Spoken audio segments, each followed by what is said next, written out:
Assalamualaikum warahmatullahi wabarakatuh. Nama saya Dinda Nerifa Putri, NPM 2208260035. Pada kesempatan kali ini saya akan mengerjakan tugas psikiatri dengan mempresentasikan mind map yang berjudul agorafobia. Jadi agorafobia itu definisinya adalah gangguan kecemasan yang ditandai dengan rasa takut berlebihan terhadap situasi atau tempat di mana seseorang merasa sulit untuk melarikan diri atau tidak bisa mendapatkan bantuan jika mengalami panik atau gejala cemas. Etiologinya masih belum jelas, tapi mungkin yang berperan penting adalah faktor genetik. Faktor resiko yang bisa menyebabkan dari agorafobia itu bisa karena kejadian buruk di masa kecil, kurangnya kasih sayang atau kehangatan dari orang tua, sikap orang tua yang terlalu protektif berlebihan, ketakutan atau tremor di masa kecil, pengalaman kesedihan atau kehilangan, masa kecil yang tidak bahagia atau traumatis. Gejalanya yang pertama, bisa takut atau cemas berlebihan saat berada di tempat umum atau jauh dari rumah, panik, berdebar, sesak nafas, pusing dan gemetar, perilaku menghindar, selalu butuh ditemani saat keluar rumah, perasaan kehilangan kendali atau takut mati ketika di luar rumah.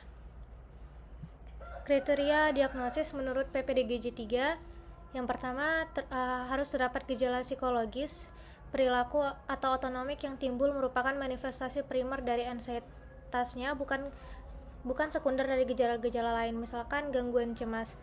Jadi harus dibedakan antara gejala karena gangguan cemas atau dari agorafobia itu sendiri.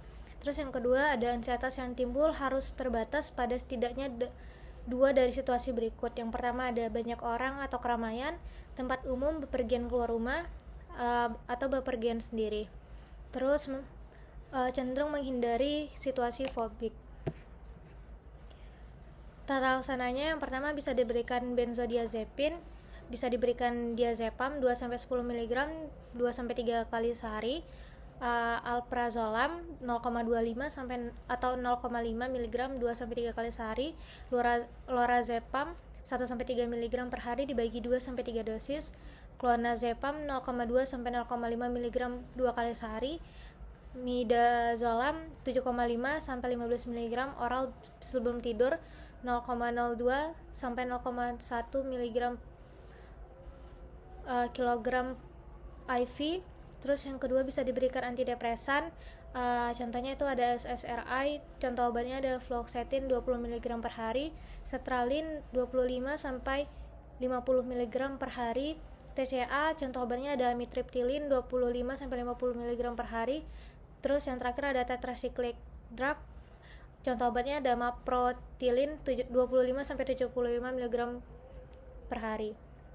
Terus tata laksana non farmakologinya bisa diberikan psikoterapi suportif untuk memberikan dukungan emosional kepada pasien. Terus ada insight oriented psikoterapi, membantu pasien menyadari bahwa konflik bawah sadar, pola pikir dan pengalaman masa lalu yang mempengaruhi perilakunya sekarang.